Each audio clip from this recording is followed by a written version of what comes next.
पारिवारिक मूल्यों का क्षण बड़ा नुकसानदायक हो गया। अब इसको अदरवाइज मत लीजिएगा कि कहिएगा अच्छा आपने तो, मैं आपको एक साफ बात बता दूं, कभी भी चाहे जितने पदों बड़े पद पे रहिएगा, कभी भी बड़ी गाड़ी मत खरीदिए। अब इसमें अगर आप सीखना चाहें तो सीख लें। एक अच्छा अपना तो ले ली, हमको कह रहे हैं मत लेना, तो भैया हम जल चुके हैं, आप मत जलो। मैं यही तो बताना चाहता हूं, कभी भी बड़े मकानों के मुंह में मत पड़िए, कभी भी नहीं। आवश्यकताएं कम रखिएगा, जितना ज्यादा आप इन आवश्यकताओं में बंधेंगे। काशी का 80 में 100 बार कह चुका हूं पढ़ने, वही तो बता रहा। मार्केट आपके घर में आ गया, अब मार्केट आप नहीं जानते, मार्केट आपके घर आ चुका। आप पूर्णतया भौतिकतावादी हो चुके। आप इसलिए नहीं कहते हो, एक छोटा सा उदाहरण आपको बताता हूं। ऋषभ देव जी जैन मंत्र के पहले तीर्थंकर, वो विशुद्ध अवघड़ थे।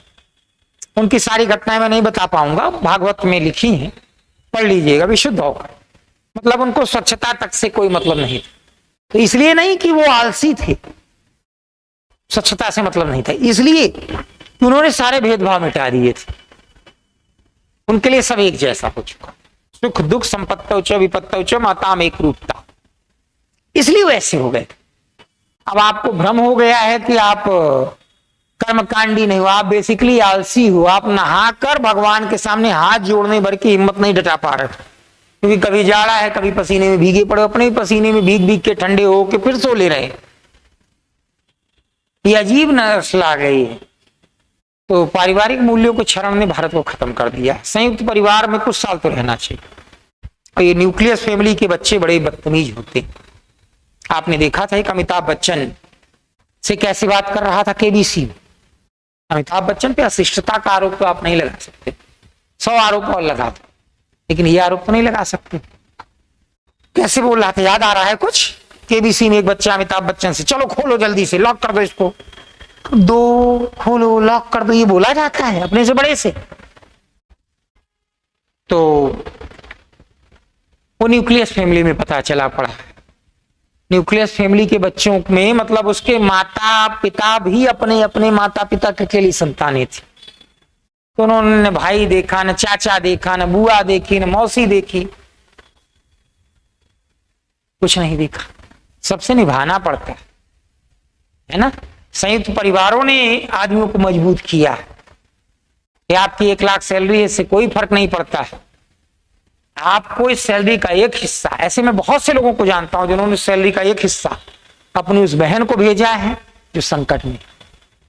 अचानक घर से भाई और भांजा आ गए, अपने अपने बच्चों को छोड़ के चले गए। अच्छा स्कूल है, हम अपने अपने घर जा रहे हैं पढ़ाना। तो इससे एक माहौल बना है परिवार में, ज्वाइंट फैमिली। बच्चों ने गुण सीखे। और ये अरे हम लोग महीने महीने भर निहाल रहते थे, आप लोग पता नहीं कितने रहे, हम लोग रहे। हमारी माताएं कई महीने रहती थी और जाते समय फिर भी सब लोग दुखी होते थे। अब 2 से 3 दिन के बाद आपका कितना भी करीबी रिश्तेदार मुंबई में फ्लैट रह के रह रहा है, आप 2 दिन रह के दिखा दें, आपको खुद एक फील होगा। और गांव के जो परिवार होते थे, जब कोई अतिथि आता था तो उस अतिथि को मतलब भांजे वगैरह तो अक्सर महीने भर के बाद भी अगर जा रहे हैं तो रोक लिया जाता था, क्या करोगे जाके, और एक मजाक करते थे, वहां क्या करोगे, वहां तो ठीक से खाने को भी नहीं है। तो ये बताया जाता था कि मामा या नाना के परिवार में इस तरीके के मजाक चलते, इसको सहो चुपचाप पड़े रहो। पर ये संयुक्त परिवारों के खत्म होने ने बहुत नुकसान किया। मुंशी प्रेमचंद ने बड़े घर की बेटी में झगड़ा का, देखिए आधा हिस्सा आज चलता, बहुत शॉर्ट में बता दे रहा हूं। एक गांव के संभ्रांत व्यक्ति थे, 2 बेटे थे, एक शहर में नौकरी करता था, एक को पहलवानी का शौक था। बड़े की शादी हो चुकी थी, छोटा अभी पहलवानी वगैरह में लगा था। अब उसको खाने पीने का उसके बड़े भाई कहते थे ध्यान रखा करो भाई इसका, जिससे शरीर फूटे इसका। एक दिन उसने खाना बनाया तो घी शायद कम था, तो कम घी का बना दिया। मामूली सी बात पे बहस बढ़ती चली गई, मामूली सी बात पे। आज घी नहीं था, क्या खत्म हो गया, अरे अभी तो कल आया था, परसों आया था, कैसे खत्म हो गया। अब इसी में बहस बढ़ती चली गई। दोनों ने देखे मूर्खता की, पहलवानों के विषय में एक बात मानी जाती है कि उनको जो भी दांव कुश्ती लड़ते हैं ना, बार बार ऐसे यहाँ ऐसे मारते हैं। ये वाला हिस्सा मस्तिष्क का क्या कहलाता है, जो सीखने का गुण देता है। बाद में मैं पढ़ाता हूं आप, मस्तिष्क का एक पोर्शन जो सीखने की क्षमता, उसका भी हिस्सा है, छोटा हिस्सा, हिप्पोकैम्पस। मैंने बताया आपको, हिप्पोकैम्पस कहते हैं उनकी सेल्स डैमेज होती तो बहुत ज्यादा सोच विचार नहीं पाते। अब वो बात तो गलत हो जाएगी, पहलवान मोटी बुद्धि के होते ही पुराने जमाने में बोलते थे लोग, लेकिन ये सच है, थोड़ा असर होता है, जल्दी तैस में आ जाना, सीखना ना, आदि आदि। अब उसके मुंह से उलझुल निकल गया, हाँ यहाँ तो, वहां तुम्हारे मायके में जैसे दूध घी की नदियां बहती होंगी, ऐसे वैसे झगड़ा बढ़ गया। और झगड़े बढ़ने में बस यही सब होने लगा कि गाली गलौज और जैसे ही हफ्ते में एक दिन आता था बड़ा वाला भाई, ये पढ़िएगा जरूर, बड़े घर की बेटी मुंशी प्रेमचंद, तो जैसे वो आया तुरंत उसकी पत्नी ने सारी खबरें जी न्यूज स्टाइल में सुनाई पूरी। तो सुन के बड़े भाई ने जो मूर्खता की, अब एक चीज ये और भी जीवन में हमेशा गांठ बांध लीजिएगा, कभी भी संवाद में दूत मत रखिएगा, सीधे संवाद करिए या मत करिए। मत करने से भी फायदा होगा। दूत हमेशा जो है बड़ा शब्दों का हेर फेर कर देते हैं, कुछ का कुछ बता देंगे, क्योंकि वही शब्द तो जाके वो बोल नहीं पाएंगे, ना वहां का ना यहाँ का। पत्नी ने जो नमक मिर्च लगा लगा के बताया,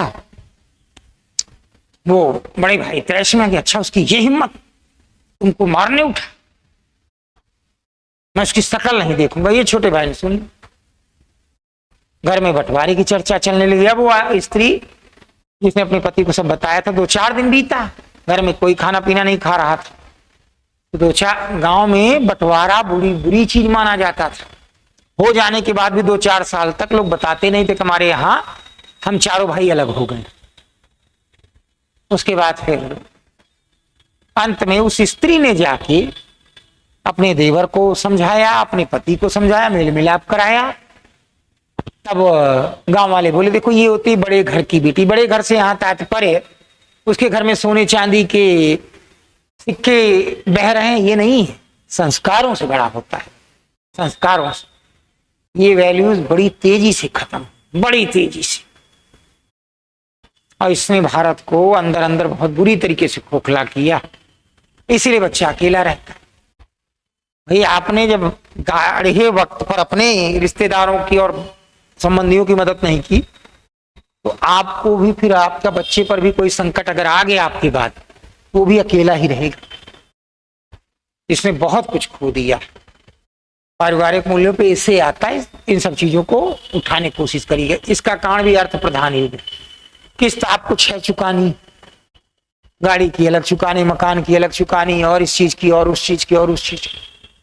आपके बच्चे जिस स्कूल में पढ़ रहे हैं 7,000 महीने की फीस मांग रहे हैं, और प्रोजेक्ट बस बनवाए जाते, पढ़ाई के नाम पे सुन कुछ नहीं। उनको देख के शर्म लगती, ये तो 7,000 रुपए हमारे कर्जा वसूल रहा है, कोई मूल्य कहां से आए, वही खत्म। आप 50, 60, 70 साल पहले के हर परिवार की कहानी पाएंगे। 3 भाइयों में एक कोई नौकरी नहीं करता, कुछ नहीं करता, बच्चे उसके भी वैसे ही पलते हैं जैसे सेठों के। हर परिवार की कहानी थी। अब आप एक दिखा दीजिए। तो काशी में यही चीज आई, मार्केट आपके घर में आ गया, मार्केट आपके मस्तिष्क में आ गया। आपको लोग फील करा देंगे, बहुत दिन हो गया ये यही गाड़ी चल रही, आपको कोई मतलब नहीं, लेकिन दूसरे फील करा देंगे। ये पारिवारिक मूल्यों के क्षरण ने बहुत कुछ खत्म कर दिया।